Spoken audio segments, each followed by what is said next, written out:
BJP की सरकार ने असंगठित अर्थव्यवस्था पर आक्रमण किया है और आपको गुलाम बनाने की कोशिश की जा रही है। 2008 में जबरदस्त आर्थिक तूफान आया, पूरी दुनिया में आया, अमेरिका में, जापान में, यूरोप में, चाइना में, सब जगह आया। अमेरिका के बैंक गिर गए, कंपनियां बंद हो गई, एक के बाद एक कंपनी की लाइन लग गई, बंद हो गई। यूरोप के बैंक गिरे, मगर हिंदुस्तान को कुछ नहीं हुआ।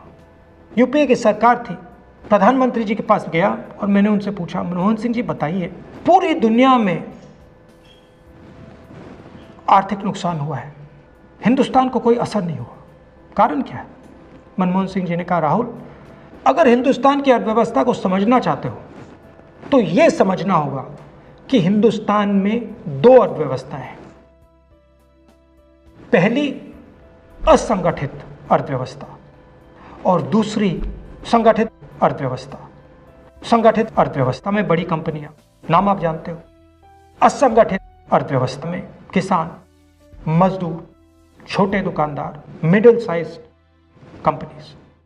जिस दिन तक हिंदुस्तान का असंगठित सिस्टम मजबूत है, उस दिन तक हिंदुस्तान को कोई भी आर्थिक तूफान छू नहीं सकता। अब आज के दिन आते हैं। पिछले 6 साल से बीजेपी की सरकार ने असंगठित अर्थव्यवस्था पर आक्रमण किया है। 3 बड़े उदाहरण तो मैं आपको अभी दे देता हूं। नोटबंदी, गलत जीएसटी और लॉकडाउन।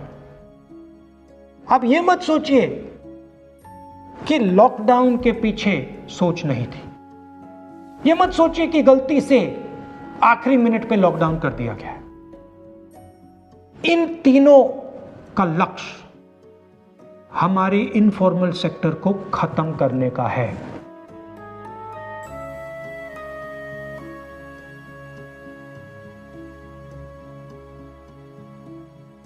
प्रधानमंत्री जी को अगर सरकार चलानी है, मीडिया की जरूरत है, मार्केटिंग की जरूरत है।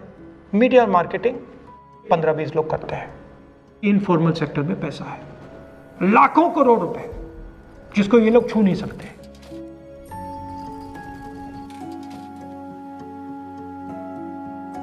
इसको ये लोग तोड़ना चाहते हैं, पैसा लेना चाहते हैं। इसका नतीजा आएगा। नतीजा यह होगा कि हिंदुस्तान रोजगार पैदा नहीं कर पाएगा। क्यों? क्योंकि इनफॉर्मल सेक्टर 90% से ज्यादा रोजगार देता है।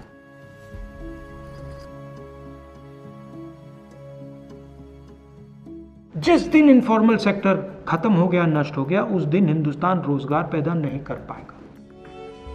आप ही इस देश को चलाते हो, आप ही इस देश को आगे ले जाते हो, और आपके खिलाफ साजिश हो रही है। आपको ठगा जा रहा है और आपको गुलाम बनाने की कोशिश की जा रही है। हमें इस आक्रमण को पहचानना पड़ेगा और पूरे देश को मिलकर इसके खिलाफ लड़ना पड़ेगा।